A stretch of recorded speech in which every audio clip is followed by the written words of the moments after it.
오늘의 본문은 예수께서 가버나움 집에서 중풍병자를 고치신 내용을 기록하고 있습니다.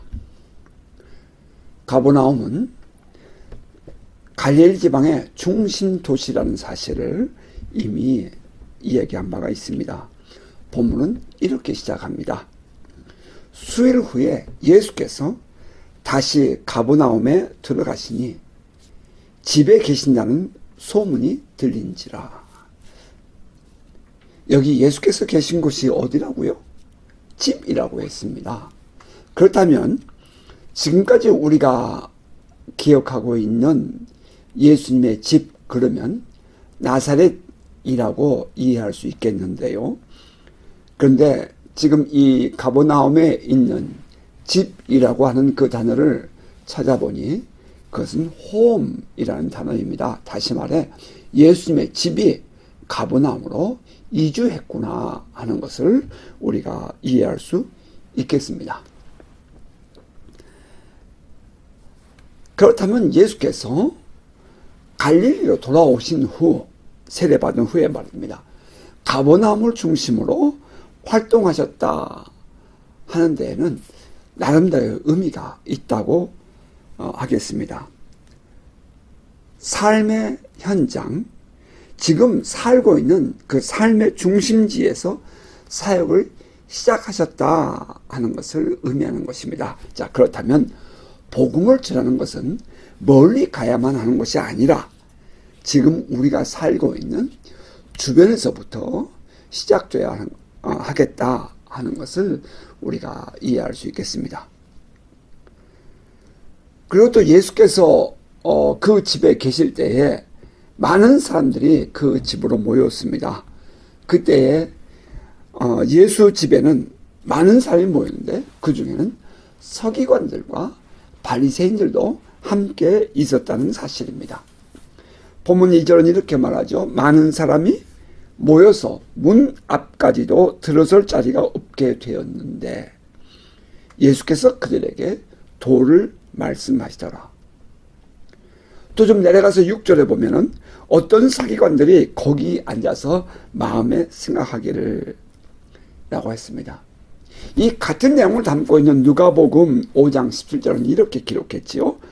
하루는 가르치실 때에 갈릴리의 각 마을과 유대와 예루살렘에서 온 바리새인과 율법 교사들이 앉았는데 병을 고치는 주의 능력이 예수와 함께 하더라. 많은 사람이 모였습니다. 그런데 그 가운데는 바리새인과 율법 교사, 곧 서기관들도 함께 있었습니다. 이들이 이곳에 함께 온 것은 예수님의 가르침을 받기 위함이 아니라 예수를 고발할 증거를 찾기 위함이었던 것입니다. 또 다른 사건을 기록하고 있는 이 누가는 누가복음 6장 7절에서 이렇게 말했죠. 서기관들과 바리새인들이 예수를 고발할 증거를 찾으려 하여 안식일에 병을 고치시는가 엿보니라고 했습니다. 저는 사실 우리가 집회를 할 때에 종종 생각지 못했던 사람들이 오는 경우를 경험했습니다. 저는 그들도 우리가 만나고 있는 이 하나님의 부흥에 대하여 관심이 있어서 오는 줄 알았습니다. 그런데 후에 알고 보니 그 마음이 다른 곳에 있었다는 사실을 깨닫게 되었습니다. 그렇습니다. 우리가 함께 그곳에 모였다고 해서 모두가 다 한 마음은 아닙니다. 그들 중에는 구경하는 사람도 있었겠고요. 혹은 이 서기관과 바리새인들처럼 무엇인가를 책잡기 위해서 모인 사람도 있을 것입니다. 언제나 말은 그런 사람들 속에서 나오는 거지요. 예수께서 이 중풍병자에게 너 죄 사함 받았다 이렇게 말씀하셨죠. 그랬더니 그 말씀을 듣는 그들의 모습이 드러납니다. 이것은 하나님만이 하신 일인데 하나님만이 죄를 사할 수 있는데 이거 신성모독이야. 그들이 그런 심중에 대화를 하는 것입니다. 이 사람이 어찌 이렇게 말하는가? 신성모독이로다. 오직 하나님 한 분 외에는 누가 능히 죄를 사하겠느냐. 이제 이러한 이 글에 대한 예수님의 대답은 간단하죠. 자신이 바로 인자, the Son of Man, 성경에 예언되어진 메시아라는 것입니다. 인자가 땅에서 죄를 사하는 권세가 있는 줄을 너희로 알게 하려 하노라. 그들은 예수님을 인자로 인정하지 않았지요. 하지만 예수님은 스스로가 인자라고 당신을 드러내셨습니다. 그것은 바로 하나님의 나라가 이미 임했다 하는 것을 말씀해 주기 때문입니다. 예수님은 바리새인들과 그 서기관들을 비롯한 많은 사람들에게 오늘 우리 한글 성경에는 도를 가르쳤다라고 되어 있는데, 그 도라는 것이 원문을 보니 로고스입니다. 하나님의 말씀을 프리칭 한 것입니다. 그들이 듣든 안 듣든 예수는 그들에게 이 하나님의 말씀, 하나님의 나라가 임했다. 하나님은 지금도 우리 가운데서 역사하시며 통치하시며 또 내가 곧 그 하늘나라의 왕이다 하는 사실을 지금 가르친 거지요. 자, 이제 이어지는 또 이 3절의 말씀은, 4절의 말씀은 중풍병자를 데려온 사람들은 그 무리들 때문에 예수께 나갈 수 없었다라고 말합니다. 무리들 때문에 예수께 데려갈 수 없으므로 그 계신 곳에 지붕을 뜯어 구멍을 내고 중풍병자가 누운 상을 달아내리니라고 했습니다. 그들은 많은 무리가 그 집에 가득 있어서 들어갈 수가 없었습니다. 그래서 지붕을 뚫고 그 중풍병자를 상체 내려드린 것입니다. 그 모습을 보신 예수님의 반응, 이것이 오늘 우리가 묵상하고자 하는 내용입니다. 2장 5절입니다. 마가복음. 예수께서 그들의 믿음을 보시고 중풍병자에게 이르시되 작은 자야 내 죄사함을 받았느니라 하시니, 예수께서 그 중풍병자를 고치신 것은 그들의 믿음을 보셨기 때문입니다. 그 뒤에 많은 내용의 대화들이 들어있지만 궁극적으로 예수께서 보신 것은 바로 그들의 믿음이었습니다. 예수님의 관심을 끄는 것, 예수님의 눈이 초점을 맞출 수 있도록 한 것은 바로 그들의 믿음이었습니다. 오늘은 우리 그것을 함께 묵상해 보십시다. 그들의 믿음이 무엇이었습니까? 그것은 첫째, 예수님을 만나야 한다는 간절함이었습니다. 이 4명의 친구들, 그 중풍병자를 데려왔던 그들도 예수를 만나기 위하여 이 집 앞에 왔습니다. 그런데 많은 사람들이 그곳에 가득 앉아 있어서 모여 있었습니다. 그렇다면 이들도 다른 사람들처럼 먼 발치에서 머물 수 있었습니다. 지금의 환경은 충분한 이유가 되었습니다. 무리들 때문에 이유가 있는 거죠. 우리가 저 안에 들어가지 않는다 할지라도 충분한 이유가 있는 것입니다. 그러나 이들은 이 중풍병자로 하여금 꼭 예수를 만나게 해야 한다 하는 간절함이 그들 안에 있었습니다. 이 중풍병자를 고칠 능력이 예수께 있음을 그들은 알았기 때문입니다. 인하여 그들의 마음은 더욱 간절했습니다.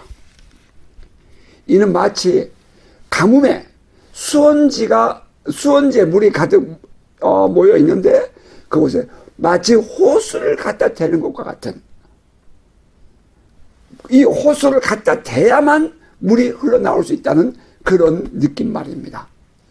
목마른 사람이 물을 마셔야 한다는 그 갈급함을 느끼는 것, 그러니까 다시 말하면 이 예수님은 치료자입니다. 예수님은 온전하신 분이십니다. 예수님은 모든 것을 창조하신 분이십니다. 바로 그 예수님께 가서 닿기만 하면 이 환자가 나을 수 있겠는데 하는 그 간절함이 지금 이 사람들의 마음을 사로잡은 것입니다. 우리도 마찬가지입니다. 예수님을 꼭 만나야 합니다. 인격적으로 만나야 해요.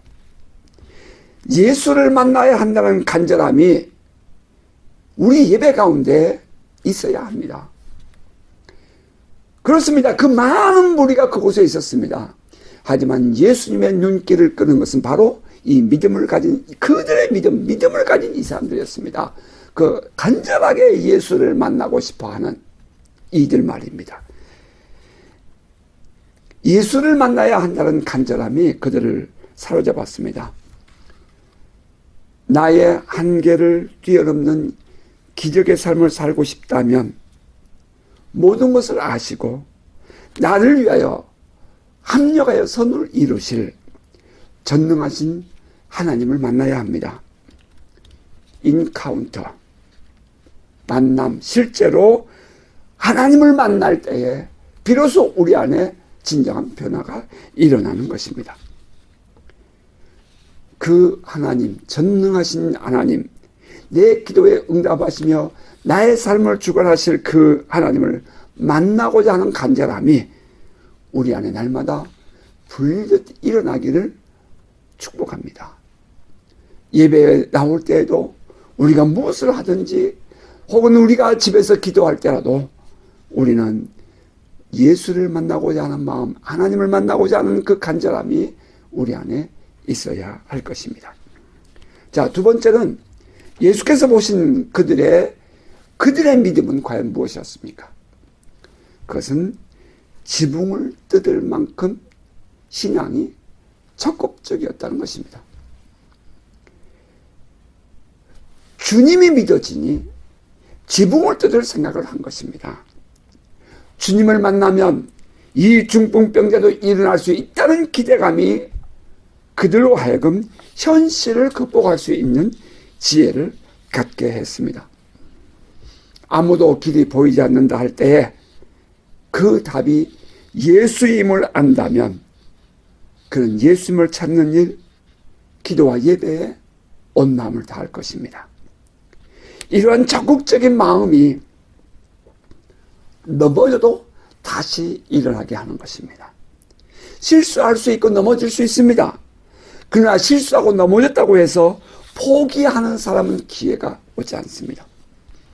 혹여나 여러분 실수하고 넘어졌습니까?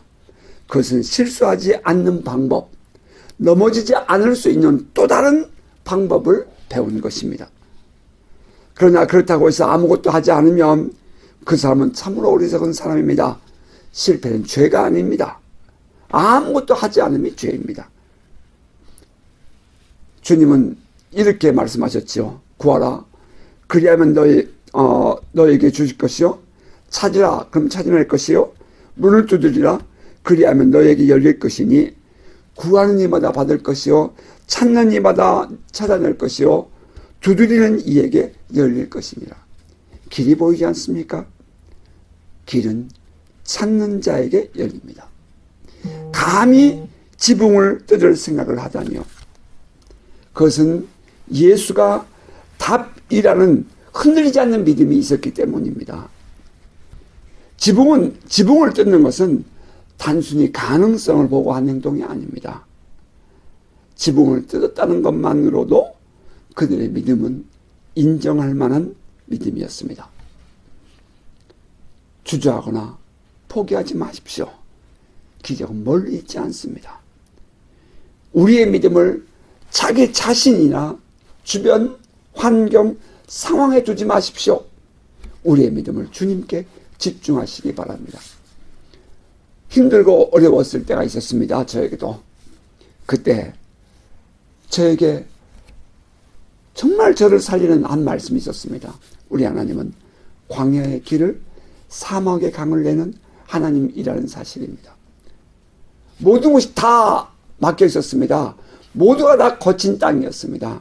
그때 저에게 희망이 있다면 이 광야는 어디든지 내가 가면 그곳이 길이 된다 하는 것이었습니다. 여러분, 우리가 사노라면 어려운 일을 만날 수 있습니다. 여러분, 힘겹고 고난스러운 환경을 만날 수 있습니다. 하지만 여러분이 포기하거나 주저앉아 있으면 아무런 길은 보이지 않습니다. 길은 찾는 자의 것입니다. 하나님의 응답은 구하는 자의 것입니다. 하나님을 닫는 자만이 그 하나님의 전율을 우리가 경험할 수 있는 것입니다. 주님께 집중하는 복된 성도 되시기를 주의 이름으로 축복합니다. 그리고 또 하나, 그들의 믿음이라고 하셨을 때에 이 예수님께서 보시는 그들의 믿음에는 이러한 것이 있답니다. 그것은 다시 말하면 있는 이 모습 이대로 주님께 나아왔다는 것입니다.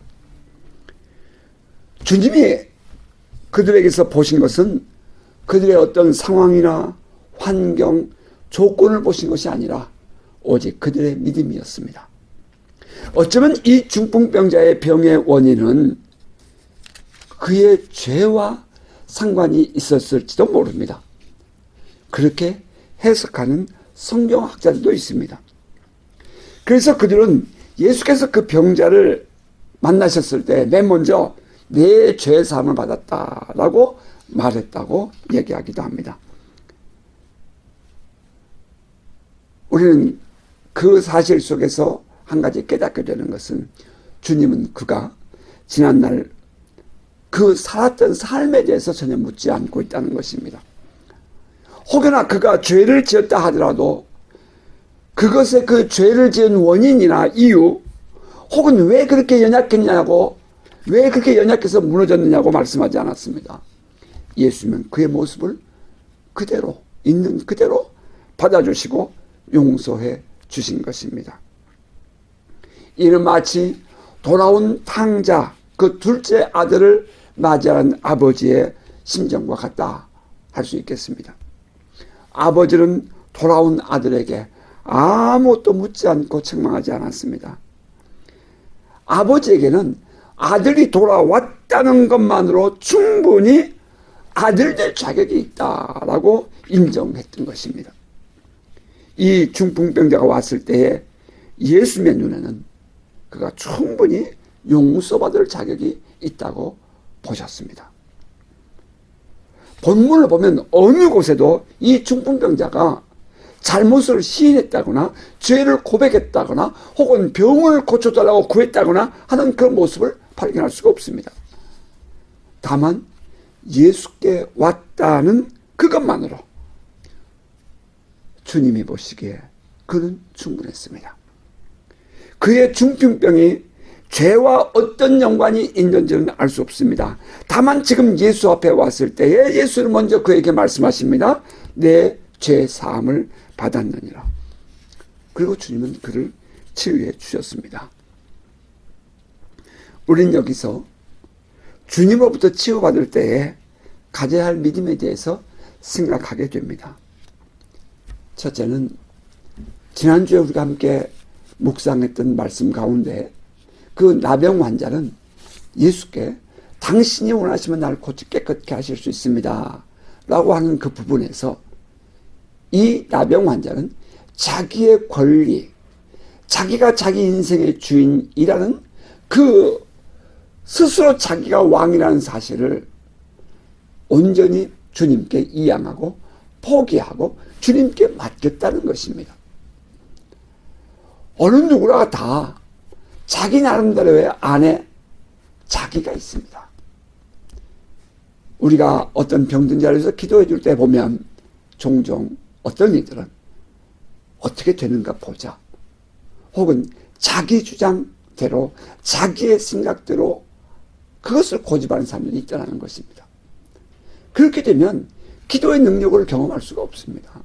주님께 온전히 맡기고 주님께서 나에게 인도하신 대로 받아들일 준비가 되어 있을 때에 주님은 우리를 치료하십니다. 그런데 자기의 권리를 자기가 꼭 쥐고 있으면 기적은 일어나지 않습니다. 자기의 권리, 오토리티를 주님께 맡기는 것입니다. 그리고 두 번째는 오늘 우리가 이 본문에서 깨닫게 되는 것입니다. 이 모습 이대로 주님께 나아오는 믿음입니다. 여러분이 어떤 환경에 있든지 어떤 상황에 있든지 왜 그렇게 되었든지 그 모든 것, 그 모습 그대로 주님께 나아오는 것입니다. 주님, 제가 주님께 나왔습니다. 이 모습 이대로 주 받으시옵소서. 이때 원수는 우리를 정죄하지요. 우리의 허물과 연약함을 들추어내며 주님께 내 자신을 온전히 맡기지 못하게 합니다. 이때 그 원수의 속삭임에 마음을 빼앗기면 우리는 주님을 만나는 일에 주저하게 되고 주님과의 진정한 만남을 이루지 못하게 됩니다. 이때에 우리 안에서 그 원수의 유혹을 단호히 거절하고 단절해야 합니다. 우리 주님은 우리의 모습 이대로 받아주십니다. 여러분 믿으십니까? 때로는 우리가 기도하다가 나의 연약함이 느껴질 때가 있습니다. 그때 내 모습이 보이는 것입니다. 여러분 어떻게 생각하십니까? 그때, 바로 그때가 우리가 주님을 붙잡아야 할 때입니다. 그래요, 주님, 내가 이렇게 연약해요. 주님, 내가 이렇게 잘못했어요. 그래도 주님, 난 주님밖에 답이 없어요. 그리고 주님께 집중해야 하는 것입니다. 이 모습 이대로의 믿음, 이것이 주님의 응답을 받는 통로인 것입니다. 주님이 답이십니다. 주님이 답이십니다. 주님이 나를 구원하실 수 있습니다. 오직 주님밖에 없습니다 하는 그 오직 주님밖에 없습니다 하는 그 간절함이 우리의 기도를 응답받게 하는 것입니다.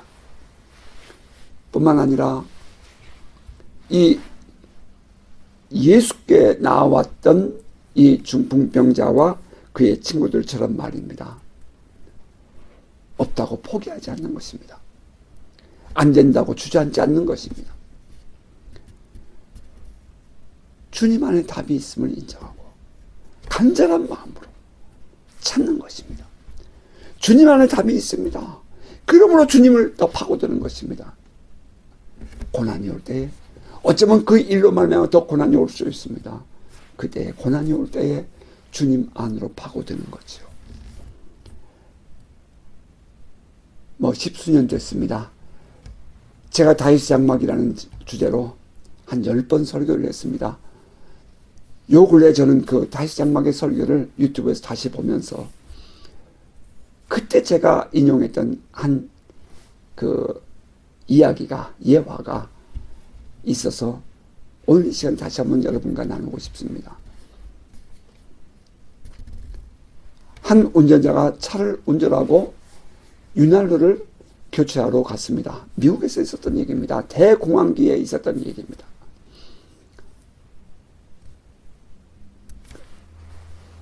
그 대담을 하는 내용이 라디오에서 나오는데 코카콜라는 당시에 시가고 마치 그 생맥주처럼 말입니다.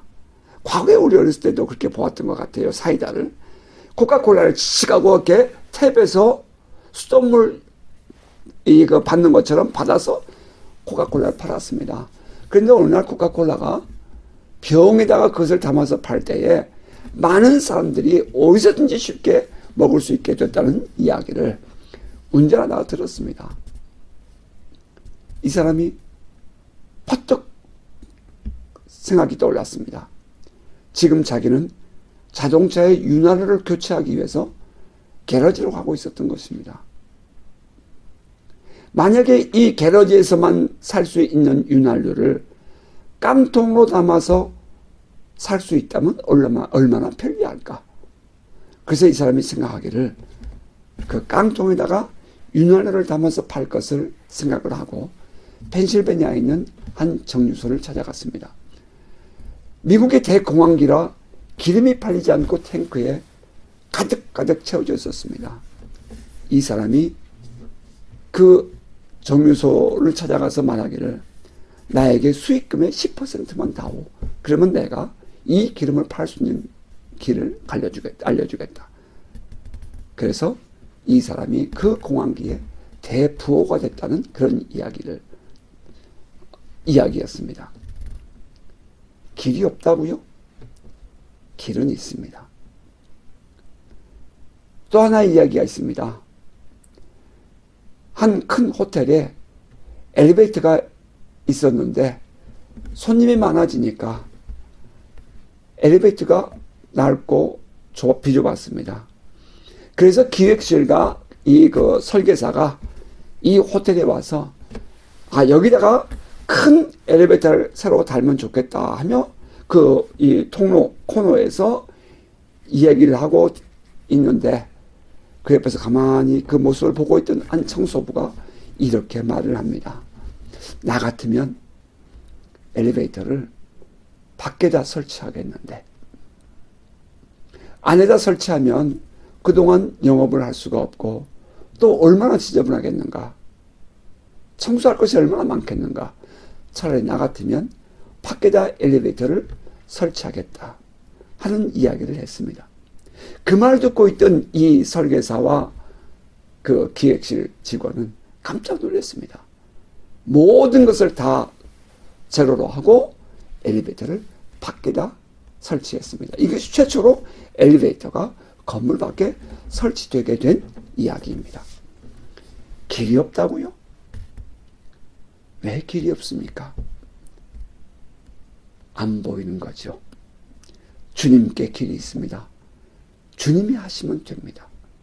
왜 안 되겠습니까? 주님이 이 환자와 친구들의 이 모습을 보고 그들의 믿음을 보았다라고 한 것은 바로 이것입니다. 지붕을 뜯어내는 저들의 열심, 길을 찾아내는 저들의 믿음. 오늘 주님이 우리에게 요구하시는 것은 바로 이것입니다. 포기하지 않는 믿음입니다. 포기하지 않는 믿음입니다. 주님께 답이 있음을 알기에 어찌하든지 주님을 만나야 되겠다는 그 간절함이 길을 연 것입니다. 주님은 그 중풍병자에게 이렇게 말합니다. 내가 너에게 이르노니 일어나 내 상을 가지고 집으로 가라.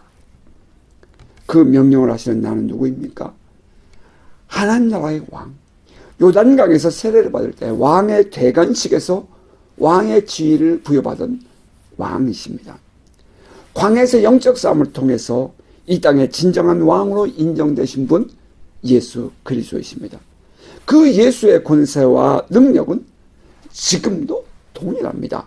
예수 그리스도는 히브리서 기자의 말씀처럼 예수 그리스도는 어제나 오늘이나 영원토록 동일한 분이시기 때문입니다. 그 예수께서 중풍병자에게 명령했습니다. 일어나 내 상을 가지고 집으로 가라. 그러자 치유는 즉시 일어났습니다. 그가 일어나 곧 상을 가지고 모든 사람 앞에서 나가거늘 그들이 다 놀라 하나님께 영광을 돌리며 이르되 우리가 이런 일을 도무지 보지 못하였다 하더라. 권세 있는 예수님의 말씀이 능력입니다. 하나님 나라의 권세와 능력은 예수께 있습니다. 오늘날로 이해하자면 예수 그리스도의 이름에 있습니다. 사도 베드로가 그렇게 말했죠. 내게 있는 능력이 아니라 너희가 믿는 우리가 믿는 예수 그리스도의 이름이 능력이라고. 그 중풍병자는 즉석에서 일어나서 상을 들고 걸어 나갔습니다. 그것을 본 사람들은 다 놀라며 하나님께 영광을 돌렸습니다. 하나님의 나라는 왕으로 오신 예수 그리스도를 통해 또다시 드러났습니다. 오늘 우리의 삶은 왕 되신 예수 그리스도의 다스리심과 통치 아래 있습니까? 바라기는 이번 한 주간도 주님께 온전히 우리의 모든 삶을 맡기며 믿음의 삶을 살아가는 복된 성도 되시기를 주의 이름으로 축복합니다. 아멘.